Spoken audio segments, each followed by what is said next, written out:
नमस्कार। Honourable governor, state of West Bengal, Shri CV Ananda Bose,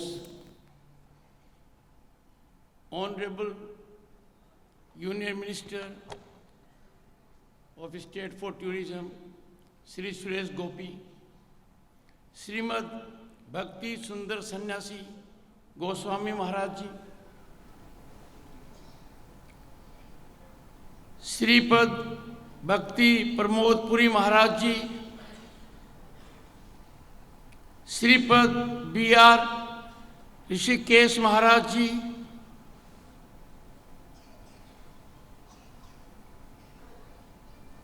scholars and distinguished audience. Amongst the audience, we have very distinguished people who are present here. Secretary to Vice President, Sri Sunil Gupta ji, Sri Radheshyam Goenka ji, Sri Sajan Bansal ji, Shri Beriwal जी, अग्रवाल जी और अनेक महानुभाव यहाँ उपस्थित हैं।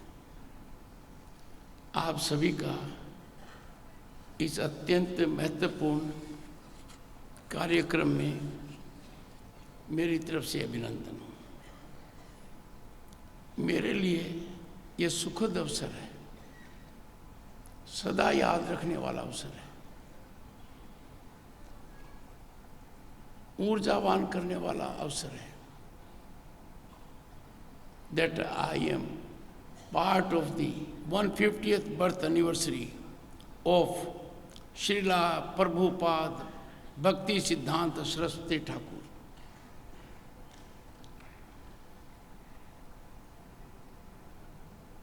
It is an honor which I will always remember in my life, that I had the good fortune to be associated with such a great spiritual leader and participate in this grand celebration of Gaudiya Vaishnava Parampara. 150 साल, और वो भी एक ऐसे महापुरुष की, श्रीला प्रभुपाद भक्ति सिद्धांत सरस्वती ठाकुर 20वीं शताब्दी के युग पुरुष हमें कितना प्रेरित कर रहे हैं। और यही कारण है कि उनकी प्रतिभा को देखकर, उनके योगदान को देखकर यूनाइटेड नेशंस की संस्था यूनेस्को ने अपने आप को इसमें सम्मिलित किया। यह संदेश दुनिया भर में चला गया। हम ऐसे महापुरुष की याद में ये कार्यक्रम कर रहे हैं। भारत के प्रधानमंत्री श्रीमान नरेंद्र मोदी ने अवसर को यादगार करते हुए 150 का एक सिक्का और एक स्टैम्प जारी की। These are the symbols that reflect our civilization, कि हम हमारे महापुरुषों का आदर कैसे करते हैं। उन्हीं की प्रेरणा, उनका सोच, उनका ज्ञान और जो संस्कार उन्होंने हमें दिए हैं, वो आज हमारे भारत के स्थायित्व के लिए बहुत महत्वपूर्ण है। और उनका जो संदेश है वो सदैव याद रखने वाला है। कितनी भी चुनौतियां हों, कितना भी गंभीर संकट हो, जब उनका स्मरण करते हैं, उनके सिद्धांतों की ओर ध्यान देते हैं, तो एक प्रकाश मिलता है। I therefore strongly commend आचार्य श्री विष्णुपाद परमहंस 108 श्रीमद भक्ति सुंदर सन्यासी गोस्वामी महाराज for orchestrating this magnificent celebration जो 3 साल से चल रहा है, 2022 से 2025 तक, it has ignited flame of spirituality. हमारे आत्मा को सर्जित कर रही है। मनुष्य में मानव शक्ति की जो सर्वश्रेष्ठ शक्ति है उसका बोध करा रही है। और मेरे लिए एक खास अवसर भी है कि पश्चिम बंगाल के राज्यपाल की हैसियत से 3 साल तक मेरी कर्मभूमि रही है, और भारत के उपराष्ट्रपति की हैसियत से मेरी पहली यात्रा है, पहला कार्यक्रम है।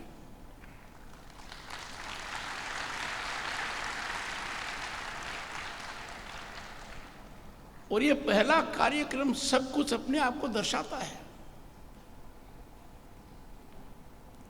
कि आज के दिन भारत दुनिया में क्या स्थान रखता है। पूरे विश्व की नजर आज भारत पर है। इसके 2 कारण हैं।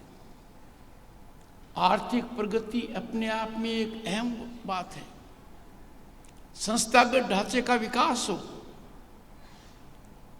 आम आदमी का जीवन सरल हो। वो तो गत 10 साल में इतना हुआ है, अकल्पनीय, चमत्कारिक। और आज दुनिया में भारत का नाम है कि भारतवर्ष से ज्यादा प्रगति पर और कोई अन्य देश नहीं है। और हमारी प्रगति बताती है कि अब सपना नहीं है, लक्ष्य है कि भारत विकसित राष्ट्र बनेगा। पर इस सबसे काफी ऊपर उठकर हमें भारत को परिभाषित करना होगा। दुनिया का कोई देश नहीं है जो इतना ज्ञान का भंडार रहा हो, जिसकी संस्कृति 5000 साल पुरानी हो। भारत पूरी सृष्टि में आज के दिन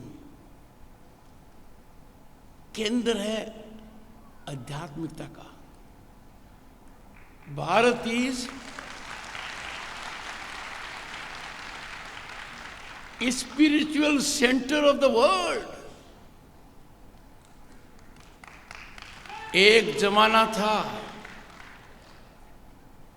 जैसा स्वामी जी ने कहा, दुनिया के लोग भारत आते थे ज्ञान की तलाश में, प्रकाश की तलाश में। हमारी संस्थाएं कितनी ख्याति प्राप्त थी, नालंदा, तक्षशिला। बीच में थोड़ा रास्ता भटक गए, विदेशी आक्रमण हुआ। ये करीब 1200 साल पहले की बात है, 1300 साल पहले की बात है। एक क्रूर कृत्य हुआ, वज्रपात हुआ, कुठाराघात हुआ। हमारे सांस्कृतिक केंद्र, धार्मिक केंद्र नष्ट किए गए। We had the occasion to witness barbarity in extremity. कल्पना नहीं कर सकते क्या कुछ किया। पर देखिए भारत की संस्कृति की ताकत। 1000 साल में जो कुछ हुआ, हमारी संस्कृति को खत्म नहीं कर पाया,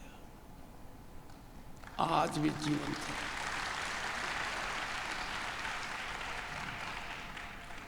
दुनिया के सामने जो चुनौतियां हैं आज के दिन, और चुनौतियां भयावह हैं, चिंतन को मजबूर करती हैं, बड़ी चिंता पैदा करती हैं। हमारे क्लाइमेट चेंज की हम बात करते हैं, पर सबसे ज्यादा जो संकट है आज के दिन मानव के मन में, मानव अशांत है। मानव को तलाश है कि मैं साधन संपन्न भी हूं, मेरे पास शक्ति भी है,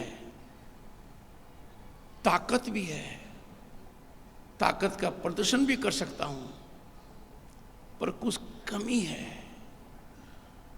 और दुनिया में जब लोगों को एक कमी महसूस होती है तो उनको एक ही नॉर्थ स्टार दिखाई देता है, भारत। इसीलिए मैंने कहा India is cultural centre of the world, और कलकत्ता जहां यह कार्य संपन्न हो रहा है is one of the epicenters of culture.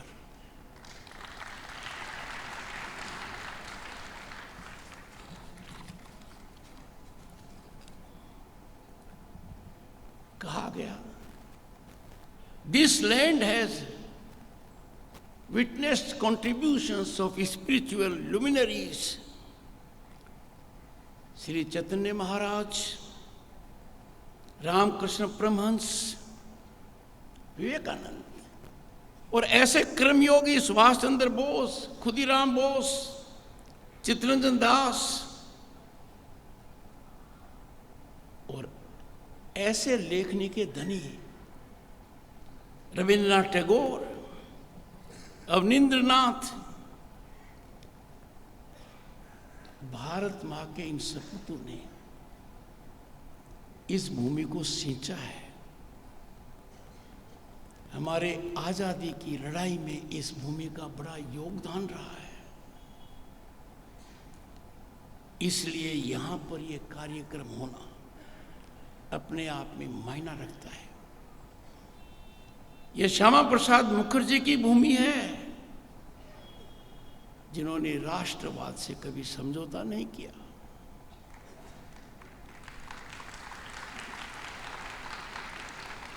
और कितना बड़ा बलिदान हुआ। आज हम सुखद कालखंड में हैं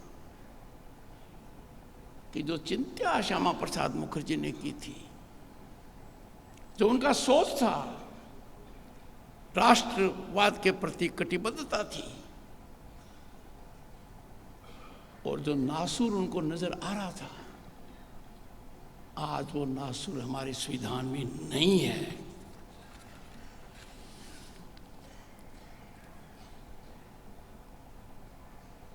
श्रीला भक्ति सिद्धांत सरस्वती जी, उनकी जीवन शैली को किन किन महापुरुषों ने नहीं सराहा। आप और हमको लगनशील होकर क्रियाशील बनना चाहिए और अनुसरण करना चाहिए। बाल्यकाल से लेकर भक्ति सिद्धांत ने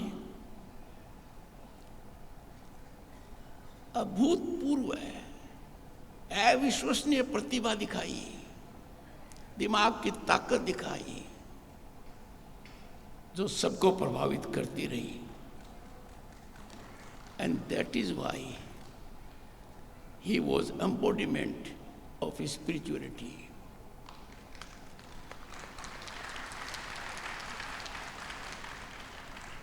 उनकी प्रतिभा का अंदाजा लगाइए कि मात्र 7 साल की उम्र में भगवत गीता को इंटरनाइज कर दिया था।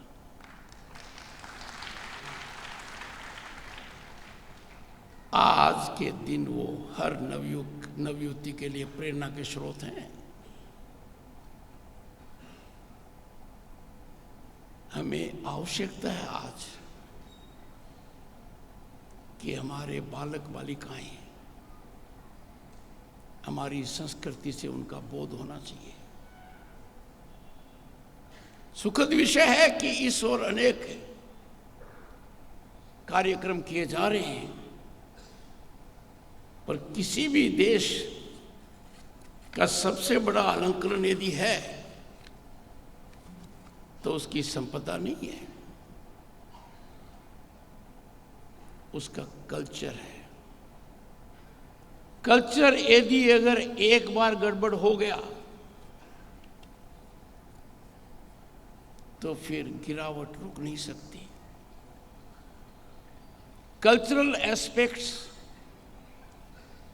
कल्चर से जुड़े हुए जितने भी तत्व हैं उनका प्रिजर्वेशन, उनको सस्टेन करना, उनका संरक्षण करना, उनका सर्जन करना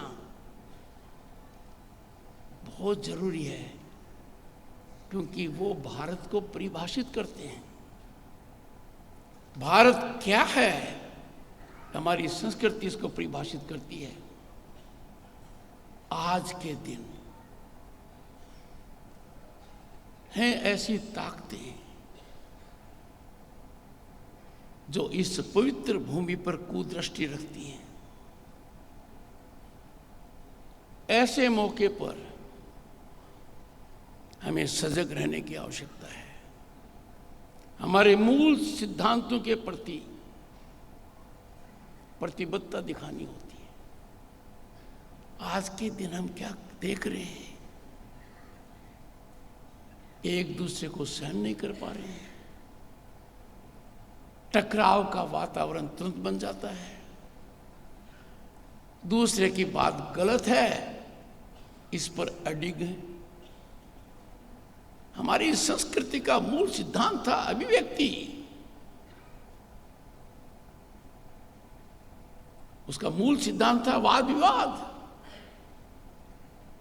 हमारी संस्कृति का सबसे बड़ा अलंकरण था अनंतवाद। दूसरे की बात सुनो, दूसरे की बात समझो, इतने अहम और अहंकार में मत आओ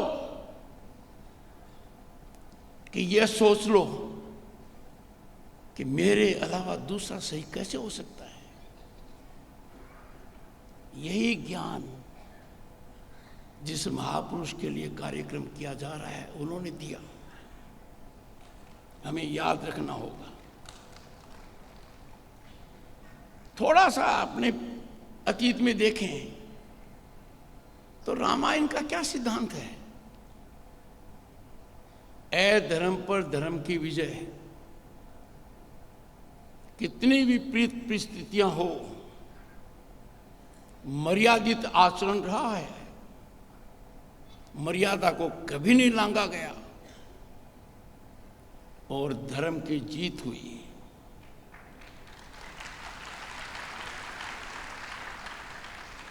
मेरी दृढ़ मान्यता है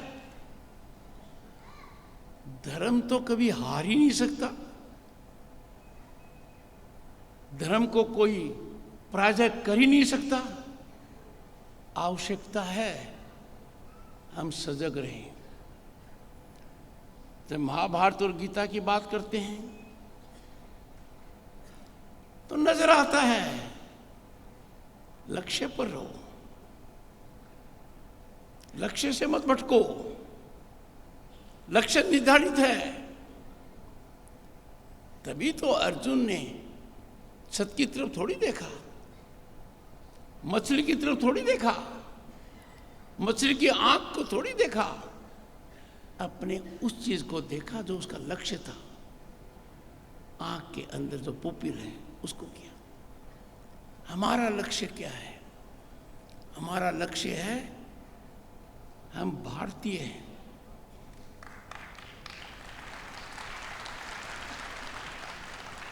भारतीयता हमारी पहचान है। राष्ट्रवाद हमारा धर्म है। राष्ट्र धर्म से कोई ऊपर नहीं है। राष्ट्र धर्म सर्वोपरि है। व्यक्तिगत और राजनीतिक हित सब राष्ट्र धर्म के नीचे हैं। जिस देश के राष्ट्र धर्म में थोड़ी कमी आ जाएगी या उसकी लगन में थोड़ी शिथिलता आ गई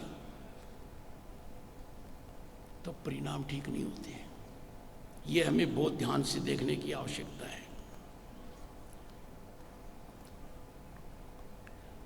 जो मैसेज दिया वो हर कालखंड में, हजारों साल में ईश्वरीय प्रताप से कोई महानुभाव आता है, वो हमें प्रेरित करता है, हमें जागृत करता है, प्रकाशमय करता है, अपने कृत्य और सोच से हमें संदेश देता है। और ऐसे महापुरुष के लिए हम आज इकट्ठे हुए हैं। ये आप और हम सबका बहुत बड़ा सौभाग्य है। श्रीला प्रभुपाद जी ने, आज मैं देख रहा था किस तरीके से प्रिंटिंग प्रेस का उपयोग किया, कैसे कैसे पुस्तक निकाली, कैसे कैसे अपनी बात का संचार किया। अंदाजा लगाइए कितनी विपरीत परिस्थितियां थी, अंदाजा लगाइए कितना कठिन था, पर सबके हित का message, love all hate none. और यही तो कारण है कि भारत वासुदेव कुटुंबकम के सिद्धांत पर आगे बढ़ रहा है।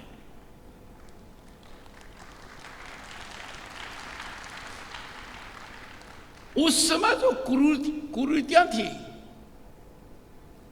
जो समाज को पीड़ित कर रही थी, समाज की जड़ें हिला रही थी, दीमक की तरह सामाजिक व्यवस्था को कुप्रभावित कर रही थी,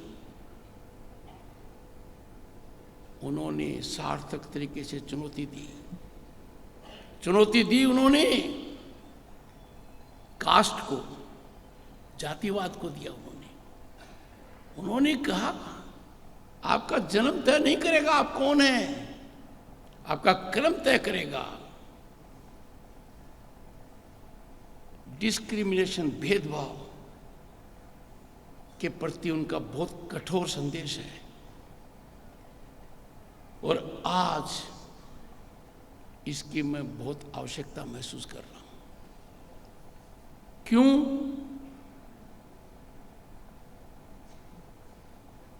थोड़े से समय के लिए फायदा प्राप्त करने के लिए, हित साधन करने के लिए हम देश की मजबूत नींव के ऊपर कुठाराघात होता हुआ देख रहे हैं। और मेरी मान्यता है कि जब हमारे मूल संस्कारों पर कुठाराघात हो, हमारी सभ्यता के नींव को कोई हिलाने की कोशिश करे, तो गीता का संदेश है प्रतिघात आवश्यक हो जाता है। और प्रतिघात हर व्यक्ति को यह अधिकार है, उसका दायित्व है। इस दायित्व को निर्वहन इसलिए करना चाहिए कि भारत जैसा कोई देश दूसरा इस दुनिया में नहीं है।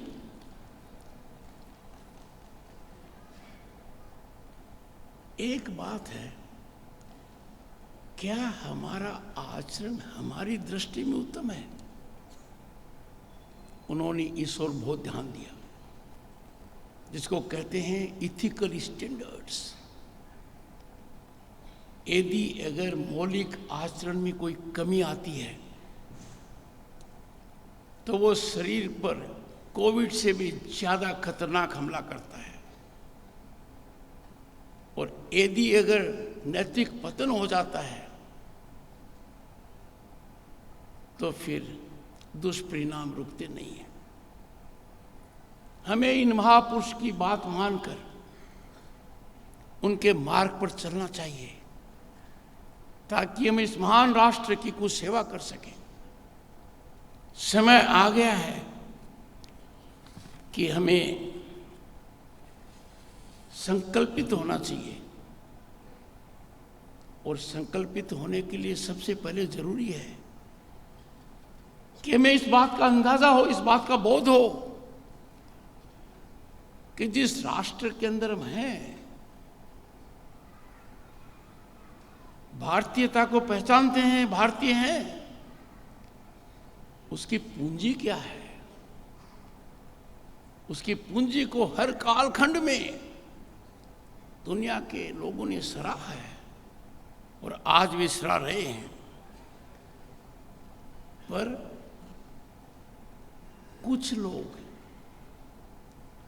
नासमझी में, अनजाने में, अंधाधुंध अर्थ प्राप्त में लगने के कारण जो ये हमारे सात्विक तत्व हैं, स्पिरिचुअलिटी है, इसको आडंबर कह देते हैं।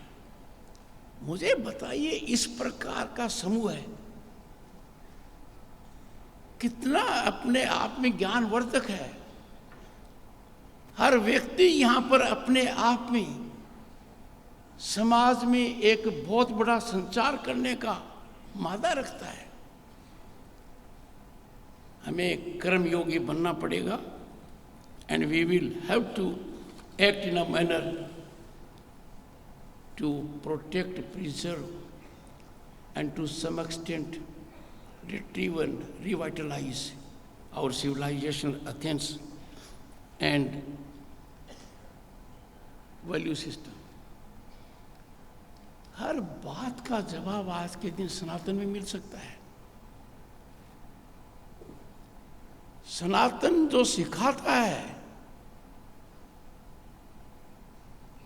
वो आज की व्यवस्था के लिए दुनिया का कोई भी कोना हो जरूरी है।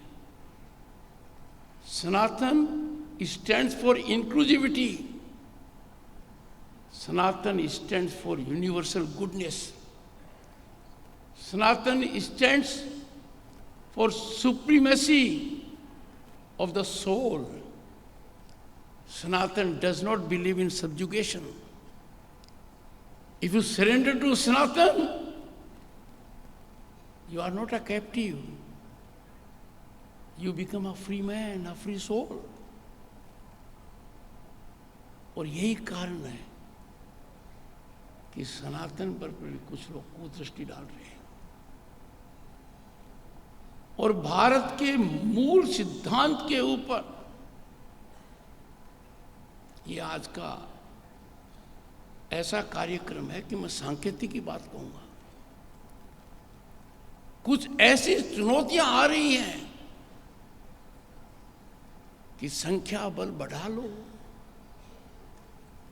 लोगों को लालच के वशीभूत कर दो,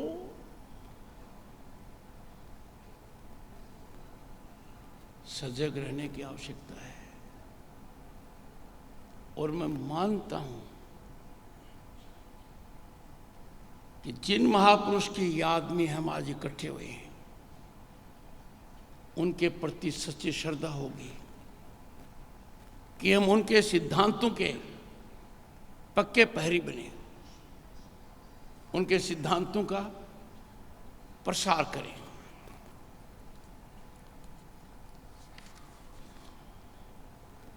समाज में सबसे बड़ा बदलाव तब आता है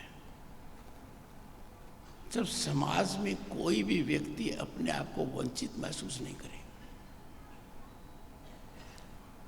और वंचित महसूस नहीं करे, इसको मात्र साधन संपन्नता से मत जोड़िए। हमें हमारी संस्कृति के मूल सिद्धांत को समझना पड़ेगा कि जिसको भी आवश्यकता है, हो सकता है शारीरिक रूप से कमजोर हो, बुद्धि से कमजोर हो, बीमारी से ग्रस्त हो, गरीबी से पीड़ित हो, हमें इन महापुरुषों की बात को ध्यान में रखकर हैंड होल्ड करना चाहिए। जो चुनौती कोविड की आई थी, भारतीय संस्कृति का सबसे श्रेष्ठ रूप मुझे कलकत्ते में देखने को मिला। एक दूसरे की मदद करने में कभी कोई किसी ने कमी नहीं की और पूरे देश में देखा गया ये। तभी तो दुनिया अचंभित हो गई कि तब 130 करोड़ से ज्यादा आबादी वाला देश जहाँ दुनिया की 1/6 आबादी रहती है, इतनी जटिल समस्या का निराकरण कैसे किया? कैसे जन आंदोलन की जो शुरुआत हुई नेतृत्व के द्वारा, वो हमारे लिए संकट मोचक बन गया। आज के दिन हमारी शिक्षा प्रणाली में बहुत जरूरी है कि नैतिक मूल्यों का ज्ञान दिया जाए। हमारी शिक्षा प्रणाली का अंग होना चाहिए धर्म को रूढ़िवादी तरीके से नहीं देख सकते, धर्म को संकीर्ण दायरे में आकलन नहीं कर सकते। धर्म का अर्थ समझना पड़ेगा और तभी अंदाजा होगा कि हम सबको कृत संकल्प होकर भारत को फिर से विश्व गुरु बनाना है। और भारत का विश्व गुरु बनना दुनिया के लिए सबसे बड़ा शुभ संदेश है। हमारी संस्कृति में हमने क्रूरता सहन की है, आक्रमण सहन किए हैं, बर्बरता देखी है। कालखंड आया, what kind of barbarity, enormity, extremity of destructive, reckless destruction of our religious places, our symbols of culture. अरे नालंदा को जब आग लगाई तो अंदाजा कीजिए कि क्या क्या नष्ट हुआ। कितनी मंजिल की नालंदा थी, कितनी लाख किताबें थी, और वो सिर्फ भारत के लिए नहीं थी, विश्व के लिए थी। आज की जितनी तकनीकी की प्रगति हो रही है, उसका कोई न कोई सूत्र और सोच हमारे ज्ञान के भंडार में उपलब्ध है। मुझे यहाँ आकर बहुत प्रसन्नता हुई है, और विशेषकर उपराष्ट्रपति बनने के बाद कलकत्ते शहर में सिटी ऑफ जॉय में मेरा पहला सार्वजनिक कार्यक्रम है।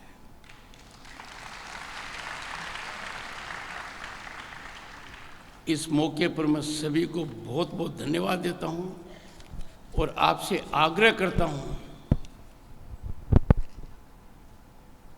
कि लगनशील रहिए। हरे कृष्णा कृष्णा कृष्णा हरे हरे, हरे राम राम राम हरे। नमस्कार।